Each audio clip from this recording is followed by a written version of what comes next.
Okay, please give your name and address for the record. Anthony DeRosa, 15 Madley Lane, Stony Brook, New York. I'm a co-founder of the Stony Brook Concerned Homeowners Group. We got started about 4 years ago. Why? Because the university was just growing beyond means that we could handle in the neighborhood. At that time, our major concern was illegal rentals. Fortunately, with the members here, and there's 1,400 of us, and there'll be more here if this thing continues. I guarantee you that's going to happen. We went through this for 4 years. We've made a lot of progress. As a community, working with the town, Supervisor Romaine in particular, and Valerie Cartwright, our town councilwoman, and the university to make a lot of changes that has improved the area. We still have some illegal rentals, we have some issues, but that's going to happen. What we're inundated now with, the traffic, as was mentioned. I don't want to be redundant. I don't want to go over it again. It's unbelievable. I myself when I'm on Stony Brook Road, the traffic is so bad at certain times, I cut through the neighborhood. And other people do that also. It's just going to get worse and worse. We cannot handle the traffic. So whatever studies that are being done, it has to be done in conjunction with the town, Smithtown, town of Brookhaven, the state. I can't say enough about Assemblyman Enkelbright. His statements were so to the point. We have to listen very carefully to what everyone said here tonight and pay close attention to it. The development is great. You just have to find another location.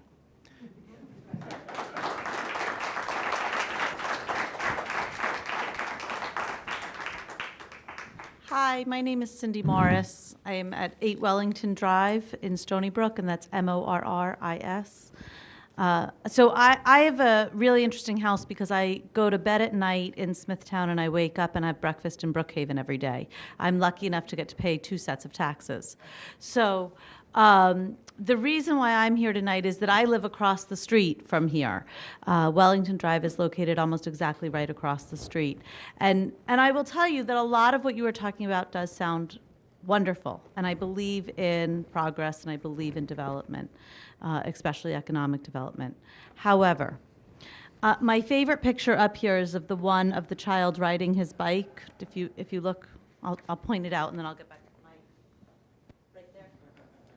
That's my favorite picture for one simple reason, because there is no way that you can ride your bike to Flowerfield right now. There is no way that I can let my children simply get off of my own street on Wellington and get onto 25A because of the traffic. And there is no way that we can then ride our bikes, if we wanted to, down Stony Brook Road to get to the P-lots where they play soccer, to get to their friends' houses who live on right off of Stony Brook Road in the neighborhoods. We can't do that, and we can't do that because of the traffic that is there already. And so when you talk about the open spaces that you are talking about, and when you talk about this, the building that you were discussing, it is exceptional. I applaud you for it, and I applaud you for not doing all that you possibly could, but to actually be limiting yourselves, and I appreciate that. But what is happening here is over-congestion. And I will tell you that as a resident both of Brookhaven and of Smithtown, I will tell you that we need Brookhaven and Smithtown to work together on this plan. There needs to be an understanding. There needs to be an effort on both municipality parts to work on this plan together. This cannot be decided in a vacuum. It cannot be decided alone in this room tonight. And so I would encourage you very strongly to go back to the drawing board on this and make sure you are working with the town of Brookhaven and coming up with a plan, because it is those of us who live in the front half of my house who will be affected the worst, and that is the people who live in Brookhaven. Thank you. Thank you.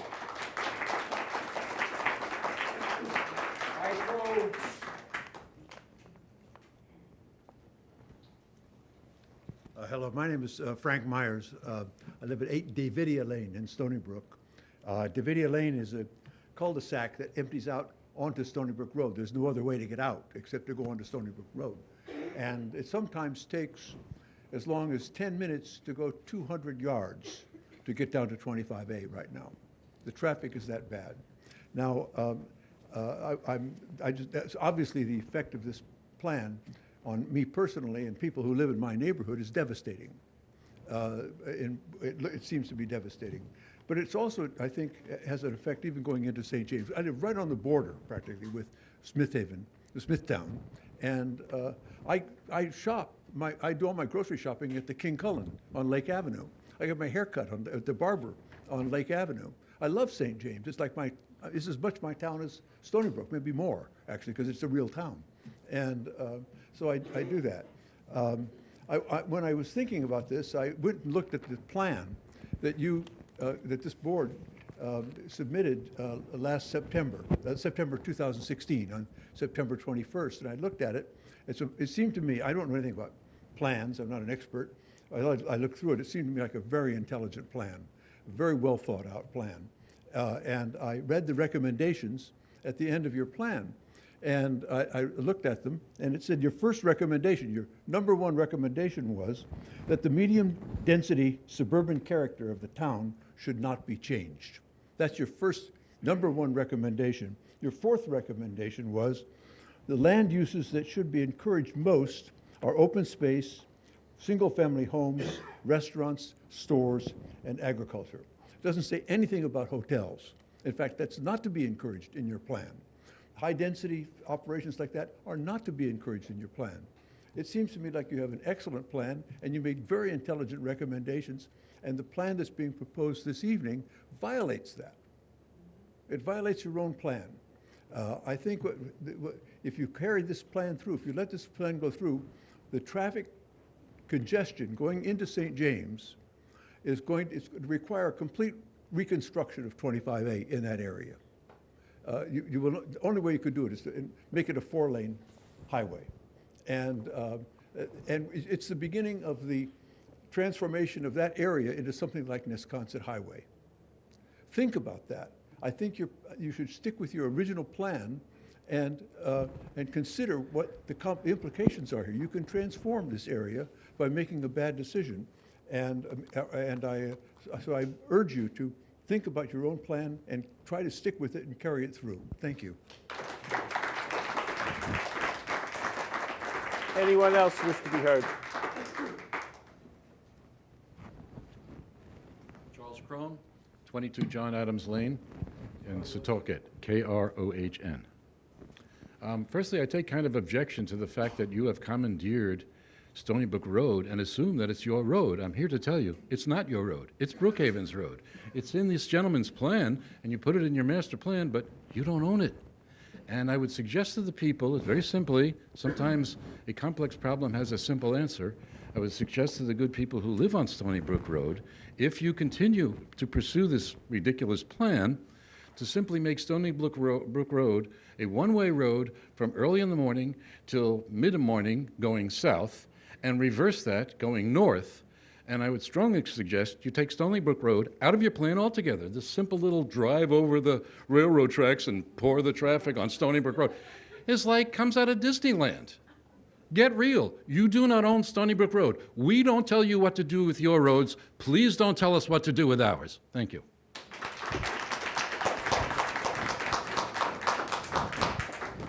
Anyone else wish to be heard? Please come forward.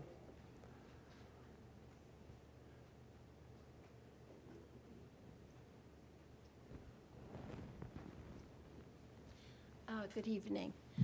Joanne Engelhardt, Engelhardt. I live on 74 University Heights Drive for the last 43 years. And yes, there was a time we could ride our bikes on Stony Brook Road, and now it's even difficult to drive on Stony Brook Road. I wanted just to make a suggestion. William Sidney Mount School and our neighborhood is on the southern side of the Gyrodine property. And there is a road that has had very limited use behind our homes. Both Gyrodine had taken good care of the road, and I guess the university has the power over that road at this point, but it has very limited use. I'm not so certain about how that road will be used with that turnabout, but it is, I'm not sure, is this the southernmost point? That would be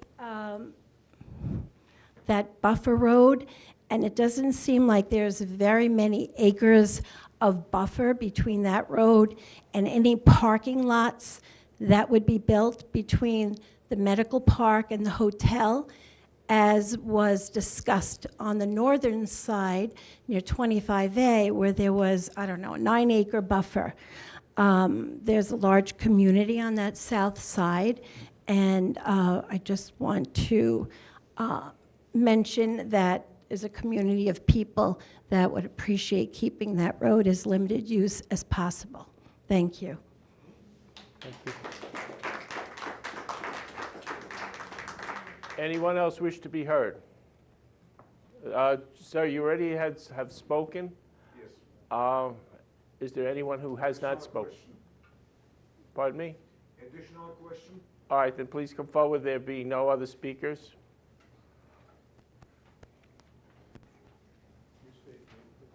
Restate your Yes. name and address for the record. Stan Lopuch, Lopuch, 7 Firewood Court, St. James. We heard now lots of speakers, but also now from engineering, but we haven't heard anything about additional developments. In that plan, with 1,000 people working there, is there any plans to put a McDonald's or any other restaurants in the neighborhood? I've seen the proposal. Thank you. I don't see any fast food restaurants there. It's basically what has been outlined in the proposal. No more.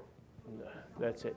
At this point, if the applicant's representatives or the applicant wishes to address any of the comments, I would afford them the time to do so at this point. If there is none, I'll give you a moment to confer.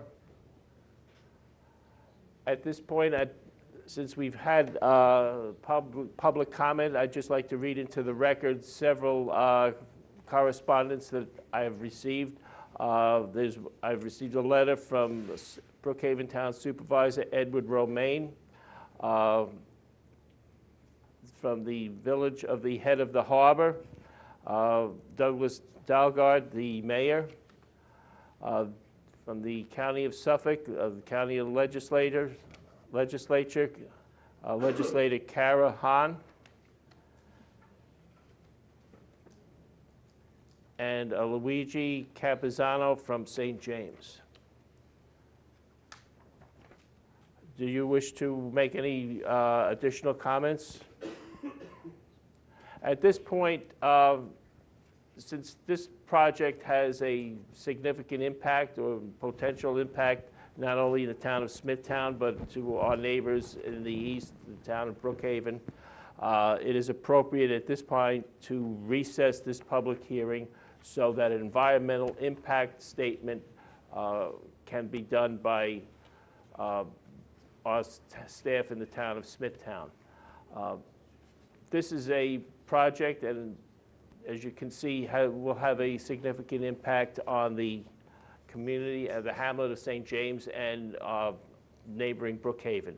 So at this point, do we have a motion to recess this public hearing, which will then continue after we receive the environmental impact statement, which will also include the statements that have been made here tonight and the correspondence that we have received, because under New York State law, CEQA, which is the process that we're now about to embark on, weighs heavily on public comment and concerns expressed here this evening. We have no secret recommendation yet, so we're No. going to have to wait to get that.